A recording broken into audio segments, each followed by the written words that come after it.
What's up everybody, and welcome back to the channel and to another Outriders video. Something I get asked quite often in streams and in comments for my builds is, I'm just starting out, what should I be focusing on? I don't have any tier 3 mods. How do I even get to be able to get to CT15 so I can start getting good drop rates on legendaries? I can start accumulating drop pod resources, and I can actually start farming gear so that I can start building these builds that you keep showing us in these videos.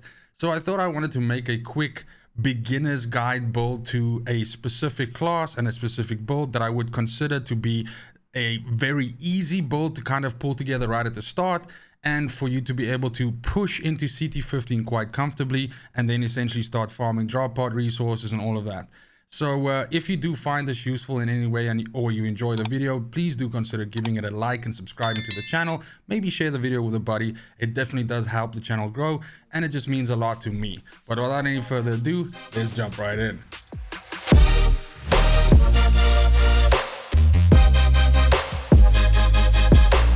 Now the class that you're seeing in the background here, the footage that's playing, is a Technomancer using only tier 1 and tier 2 mods, which is easily achievable by just basically playing the story mode up until, level 30, and then starting to dive into like the early CTs, 1, 2, 3, 4, 5, which are quite easy. Most people hit the wall kind of like around 7, 8, 9, 10. That is when it starts getting really difficult, and also when you have to start pooling up a lot of drop pod resources to start upgrading your gear.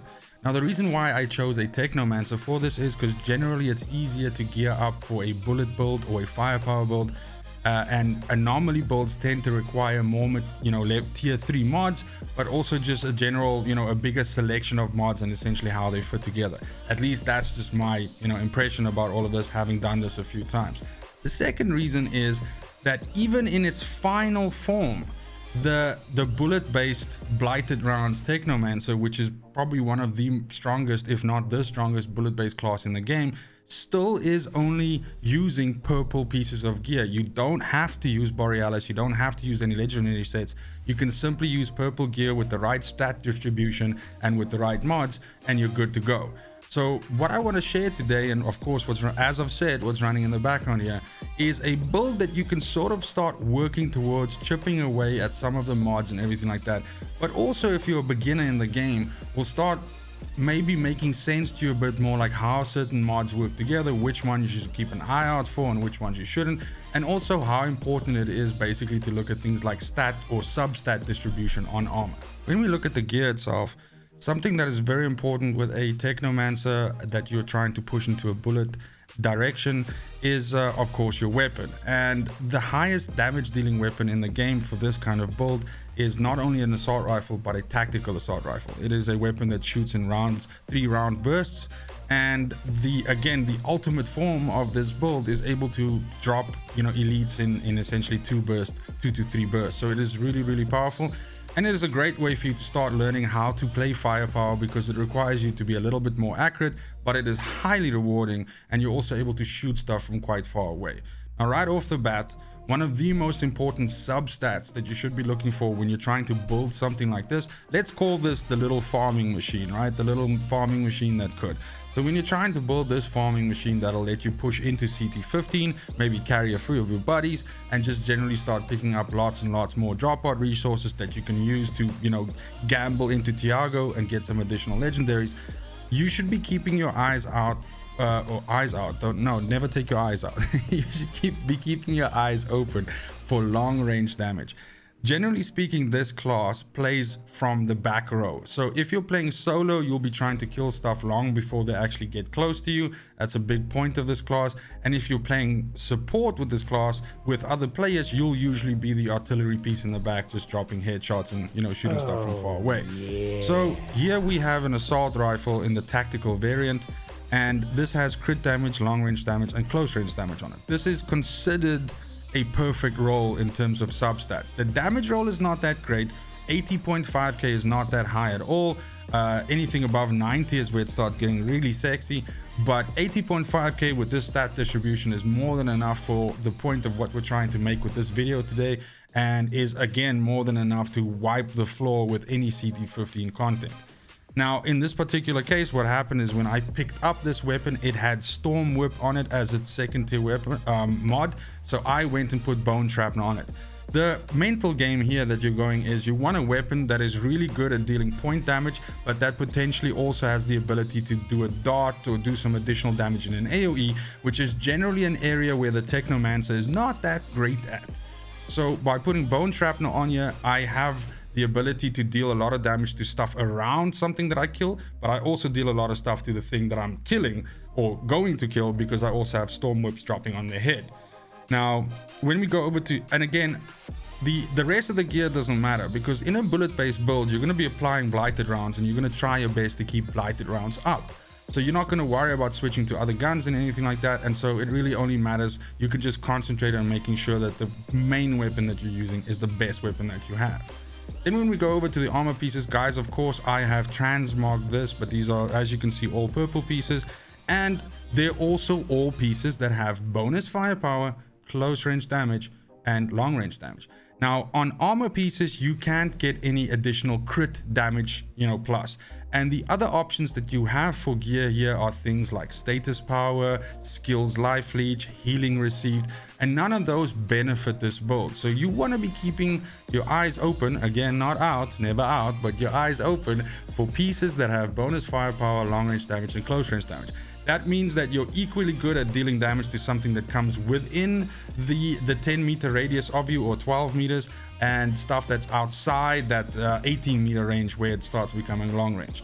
But again, you will find that once you start playing this and you get into a groove of this, that your lethality is by far better the further away you are from enemies. Think of yourselves as like a sniper, but you're not shooting with a sniper rifle, you're shooting at people with an assault rifle, but as a sniper. So what we need to think about when we put the mods into this build is we need to keep two things in mind. Let's make it even better. We need to keep three things in mind. First of all, we need to have a way that we can reload our weapon so that we can keep rounds in the gun. Of course, we know that when we apply blighted rounds, it gives us 45 bullets, and once those 45 bullets are spent, then we lose blighted rounds, and then we have to wait for a cooldown before we can go. So the point here is we want an ability or a mod that lets us reload within blighted rounds and keep blighted rounds up as long as we can. So Toxic Lead, which is a tier 2 mod, absolutely does this. This says that killing shots on enemies afflicted by Toxic, which you apply by shooting them with blighted rounds in the first place, is going to replenish 40% of your ammo. That's huge. So, essentially when you two burst something down, you get back all the bullets. So as long as you can work efficiently with this, and of course the way how you play this is, if there's one big enemy and three small ones, you put a couple of bullets into the big guy, you shoot a small guy dead, then you get your ammo back, a couple of more bullets in the big guy, another small guy dead, and you learn to cycle in between targets to down like that. But again, you are going to be dealing a whole lot of damage. So if you've never played a class like this, it'll surprise you how much damage you're able to push downrange. Now, the second one on here is, since we're using assault rifles, we want to have some additional assault rifle damage. So dum-dum bullets is a good option on here. It gives you a little bit of extra damage. Now, I said we were worried about three things, right? So we wanted to be sure that we have a way to reload our gun. We've just covered that. The second thing we want to do is we want to have a ramp up mechanic that as long as we're killing stuff, our damage goes up and keeps increasing. So we're going to take care of that with the next couple of mods. And then last but not least, let's think about survivability as well. Since we're not in our epic form yet, since we don't have tier 3 mods available, we might be a little bit squishy, and we might still be learning how to play the class. We might be getting used to exactly how bullet bills work. And so we want to have some defensive options, which we can start sort of, cycling out for more offensive options once we get better at playing the class. So when we go over to the chest piece here, we have trick up our sleeve. Now, my assumption is here, when you start out playing this, you'll still have to get used to how to, maintain bullets and not lose blighted rounds. So you know what? Let's put in another way for you to also reload your gun while you're in blighted rounds. So then we have a safety net. If for some reason Toxic Lead doesn't proc or something like that, you have trick up the sleeve as well, which says as long as blighted rounds is active, killing shots gives you 30% extra bullets in your mag back as well. So now you have two things. So if for some reason you shoot something and it didn't have time to apply the Toxic, you're still going to get rounds back from this. The second mod on here says that you deal 15% more damage against enemies afflicted or affected by Toxic. You're going to be applying Toxic to everything because you're going to be shooting them with blighted rounds.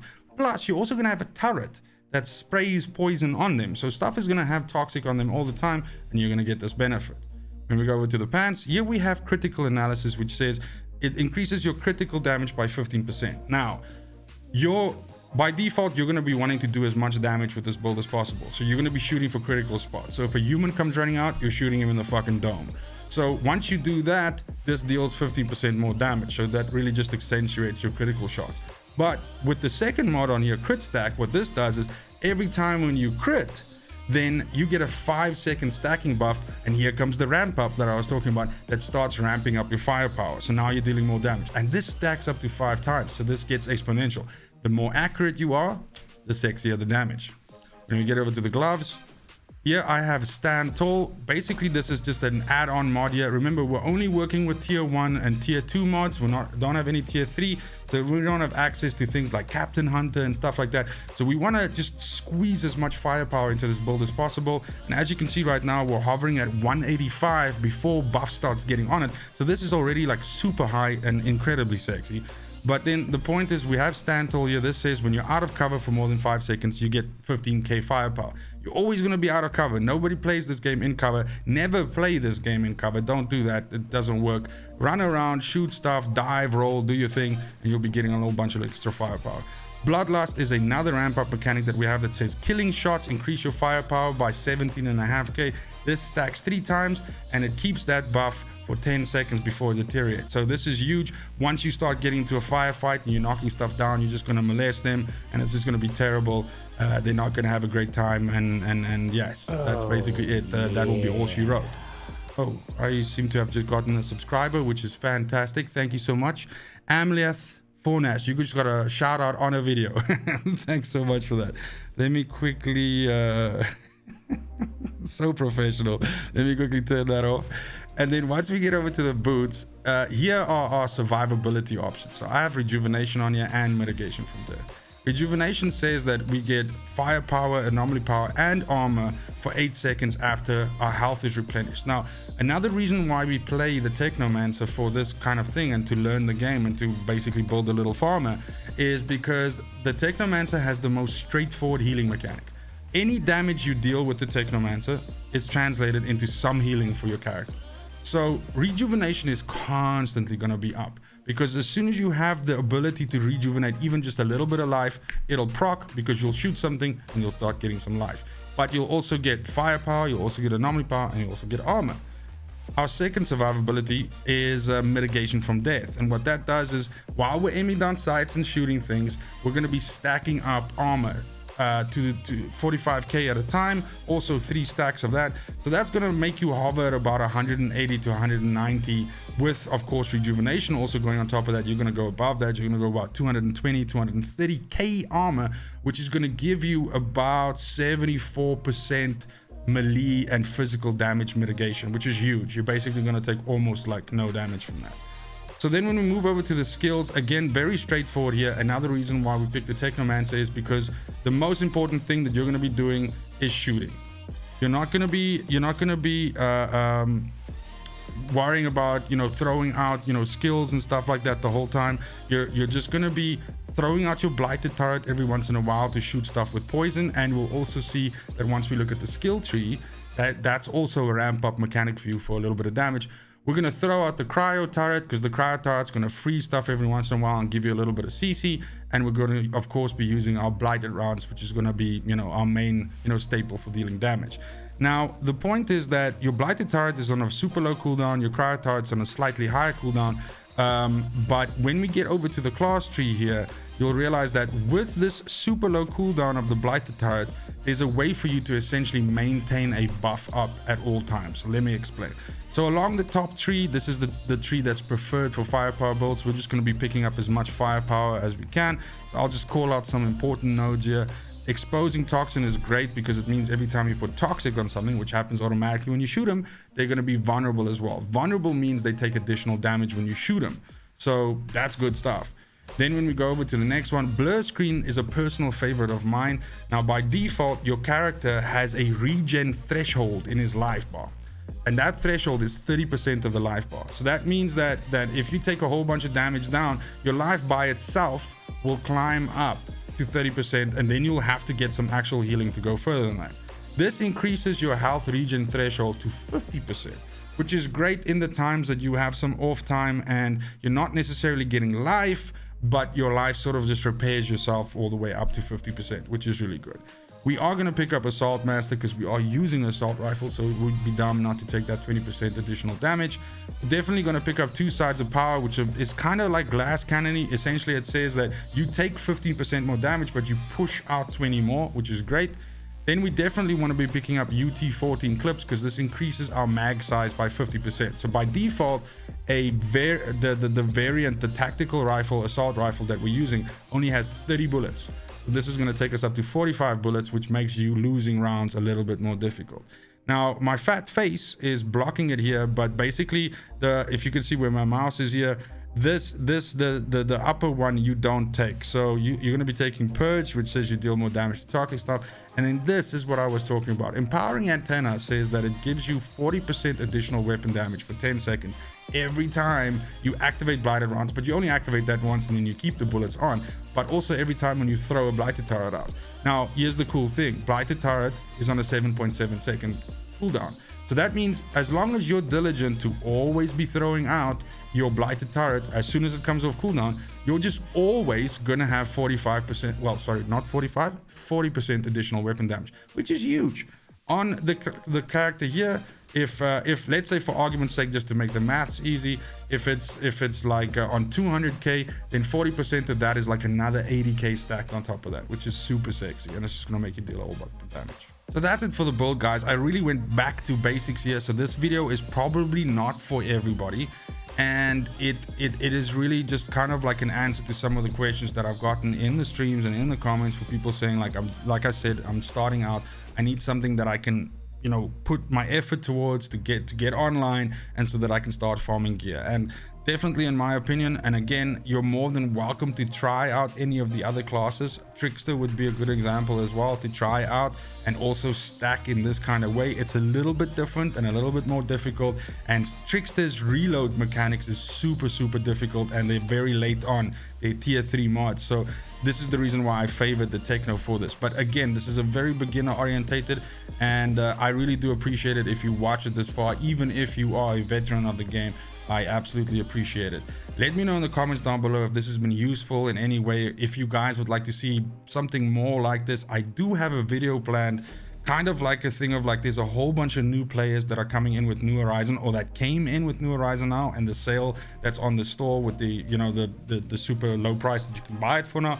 But there's also a lot of players that have come back that basically played the game for about a week and a half, 2 weeks, and then right at the beginning when it came out, and then went, fuck this thing's broken, I want nothing to do with this, and they are coming back now. So you're also kind of like a newbie, and a lot of the builds that are available out there right now, including basically all of mine, are extremely, you know, late game builds. I have like all the tier 3 mods. I have like multiple gear pieces of each gear farmed out. So yeah, so I did want to bring something to the channel that's maybe a little bit easier to achieve, and that can also sort of start getting the wheels in your head spinning to understand exactly how you approach this, and what might be easier for you to achieve in terms of farming versus something that's more like a long-term goal.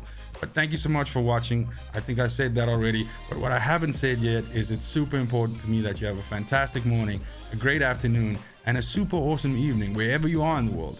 And until next video, fucking cheers. They want the best of me now, best of me now, best of me now, best of me. They want the best of me now, best of me now, best of me now, best of me.